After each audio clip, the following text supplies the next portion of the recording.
Trump furieux contre Israël, ils ont tout fait foirer, la trêve avec l'Iran déjà violée. Coup de théâtre diplomatique ce lundi. Moins de 24 heures après avoir annoncé triomphalement un cessez-le-feu entre Israël et l'Iran, Donald Trump a explosé en direct contre Israël. Oui, vous avez bien lu. Dès qu'on a signé l'accord, ils ont largué une pluie de bombes comme j'en ai jamais vu. Je ne suis pas content d'eux.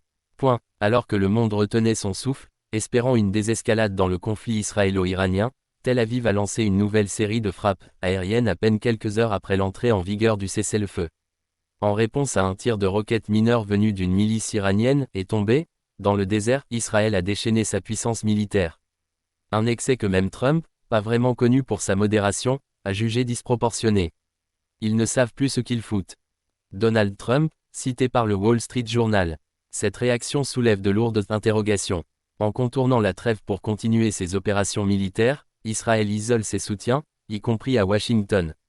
Trump, désormais en campagne pour 2026, a clairement indiqué qu'il ne couvrirait pas les débordements.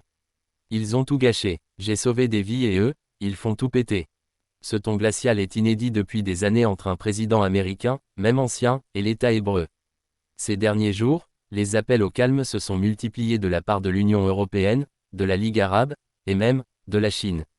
L'image d'Israël comme acteur, raisonnable, s'effrite, tandis que son refus de suivre les engagements pris dans l'accord de cessez-le-feu fragilise sa crédibilité. Face à cela, les Palestiniens paient toujours le prix humain le plus élevé, relégués dans les bilans annexes, pendant que les missiles s'abattent à Gaza, Téhéran, et parfois, dans des zones civiles. Trump, pourtant allié historique d'Israël sous sa première présidence, semble opérer un tournant. Son message est limpide, le soutien n'est pas inconditionnel. Cela annonce-t-il la fin du « chèque en blanc » dont bénéficiait Israël depuis des décennies? Trop tôt pour le dire, mais une chose est sûre, l'opinion publique américaine, elle, a déjà changé.